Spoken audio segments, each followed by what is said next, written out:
He would sometimes come home with a faint smell of perfume on his clothes and claimed it was from helping to move female patients. Again, I accepted this at face value, but it always struck me as odd how it seemed to have the same scent of perfume. Once the proverbial barn door was open, I started seeing a lot of things that I'd missed before. Our love life in the bedroom had cooled off considerably, which wasn't helped by him having to leave the house at odd hours to fill in for other nurses that called in sick. I also recalled where I'd seen the name Paula before, and a call to the hospital confirmed she was a doctor there. For the next week or so, I was walking around in daze trying to put all of the pieces together. One of our kids had left a book in Dave's car, so it was an excuse to visit the hospital. My kid went up to get Dave's car key.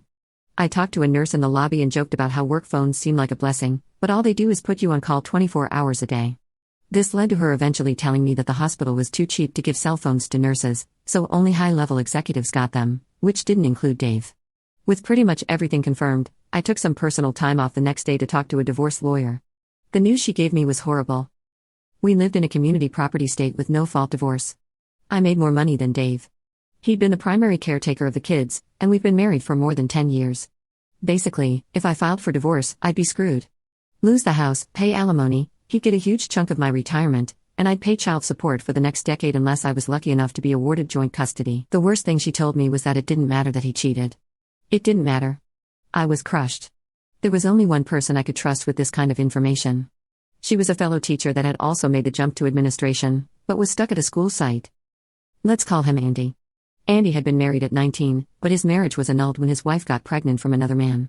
Since then, he'd focused on his career, and we'd found we were kindred spirits in a lot of ways regarding K-12 education. I talked to Andy. He said something to me that changed my whole mindset. If you don't like the hand you're dealt, change the deck. I realized I had two problems. I made more money than Dave, and he had more time than me to be the primary caretaker of the kids. The second issue was actually kind of easy. At every district office, there are jobs that are fast tracks to higher positions, and there are jobs that administrators suffer through. One of these dead-end regulatory positions was open again. I sat down with our district superintendent and asked about being transferred to that position. At first, he was shocked, but I told him that it was my time to take one for the team and it would fill a hole in my admin experience. He agreed. It was really just crunching numbers with no personnel or student interaction, so I could set my schedule, even take a laptop home and work there. With my new free time, I began taking the kids to school, picking them up from school, and taking them home. I'd help them with their homework, make dinner. Goal was to become their primary caretaker. I can't explain how much I really enjoyed taking a more active role in their day-to-day lives. My salary hadn't been reduced, so I needed to find a way for Dave to make a lot more money than he was in his current nursing position. I remember Dave being mad that his supervisor told him in the future, bachelor degrees will be worthless and everyone will need at least a master's degree. Dave had worked hard to get his bachelor's, and that supervisor's comment peed all over his hard work. I talked him into starting a master's program. I told him that since I had a much more flexible work schedule, I would keep taking care of the kids. He was reluctant at first, then I said, you could have every evening free to study or go to class, whatever you want to do. I saw his eyes immediately light up, probably thinking that he could spend more time with Paula.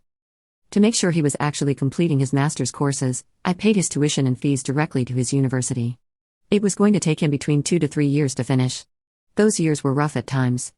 I could tell every time he was rushing off or coming back from seeing Paula. There was an excitement or sense of satisfaction in his eyes that just wasn't there when he was doing his coursework. I had to either smile or pretend I didn't notice. My temper got short at times, and I found myself in arguments over petty nonsense. A couple of times I almost blew the whole charade, having to bite my tongue and apologize rather than scream insults at him that he deserved, and remained my confidant through all of this. I'd recommended him for my previous fast-track position, and he joined me at the district office. Andy was qualified, hardworking, ambitious, and only needed his foot in the door to impress the higher-ups. I even got a few pats on the back for recommending him after he impressed everyone. Andy and I started our own affair. It wasn't some hot-blooded passionate romance, but two friends giving each other what they need. Without Andy, I wouldn't have been able to maintain the charade of being the oblivious cuckold. But when Dave would come home smiling after spending time with Paula, I was able to bear it, smiling back because I had my own lover. After 3.5 years, Dave completed his master's and was promoted at his hospital. His salary went up substantially and was now higher than mine.